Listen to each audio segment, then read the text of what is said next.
y a deux points essentiels pour lesquels j'ai participé à ce concours. C'est premièrement pour montrer à l'ensemble du personnel et que nous sommes sur la bonne voie. Nous avons entamé une méthodologie, la démarche de la TPM, une méthodologie TPM, depuis 1 an et demi.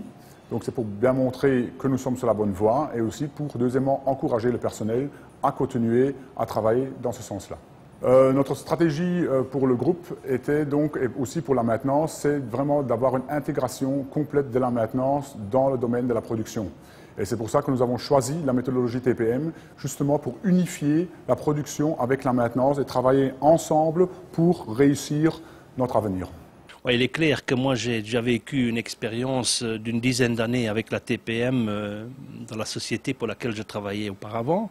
Et en arrivant ici, il y a eu énormément d'investissements, surtout au niveau de l'emballage avec des machines gérées par automates qui auparavant faisaient partie d'un emballage manuel. Et là, on a dû faire progresser les opérateurs pour justement devenir des opérateurs sur ces lignes automatiques.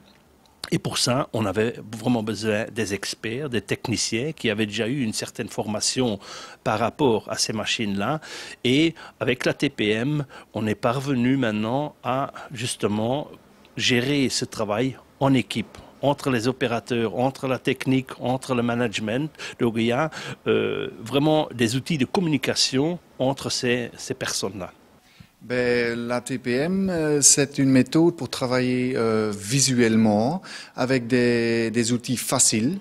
Comme vous pouvez voir ici à la maintenance, on a plan de bord, c'est-à-dire sur 2 mètres carrés. Vous pouvez voir l'état de la maintenance ici chez Jacques au niveau planification, au niveau charge de travail, au niveau planning cogé, absence et tout cela. Le plus gros changement, c'est de travailler encore plus organisé qu'avant. On travaille avec le plan de bord à la maintenance depuis là. Et ça permet de travailler plus organisé, c'est-à-dire par les cartes TPM. Chaque nombre, chaque technicien a commencé son équipe, il sait au plan de bord directement ce qu'il a à faire ce jour-là ou cette semaine-là. Il peut planifier lui-même son travail. Alors.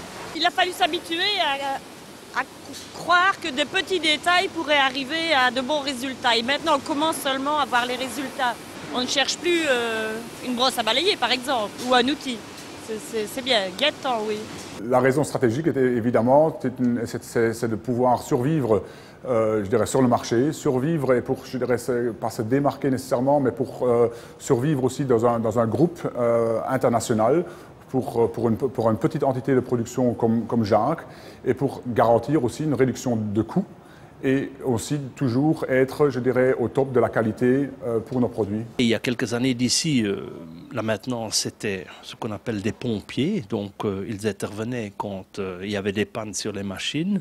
Et aujourd'hui, on commence tout doucement à changer justement ce dépannage vers des améliorations et vers une maintenance préventive. Même, je dirais, prédictive, pour ne pas d'office changer toutes les parties d'usure sur une machine, mais quand même mesurer aussi et les remplacer juste à temps avant que ça ne casse. Quand la machine tombe à l'arrêt, ici par exemple, si la machine commence à être dégradée à cause d'un tapis, ben, la femme le signale et alors à ce moment-là, nous on peut prévoir quand la machine sera à l'arrêt pour pouvoir intervenir dessus en fait. Le but final, c'est de faire des économies, hein, parce qu'il faut dire que quand même, le curatif, ça coûte très cher.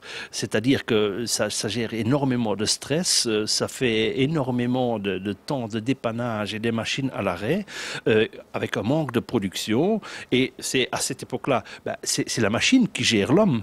Et nous, on parvient tout doucement à faire changer ça, que c'est l'homme qui gère la machine. Dans le domaine alimentaire, nous avons naturellement, je dirais, un défi tous les jours et à tout instant, c'est, je dirais, de faire attention à l'hygiène du produit, tout d'abord, naturellement, qui se répercute sur l'hygiène des machines.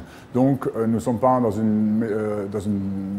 un métier lourd, c'est-à-dire qu'il faut toujours travailler avec une certaine hygiène, et ce qui ne facilite pas toujours le travail de la maintenance. Donc ceci est très important pour les maintenanciers de respecter.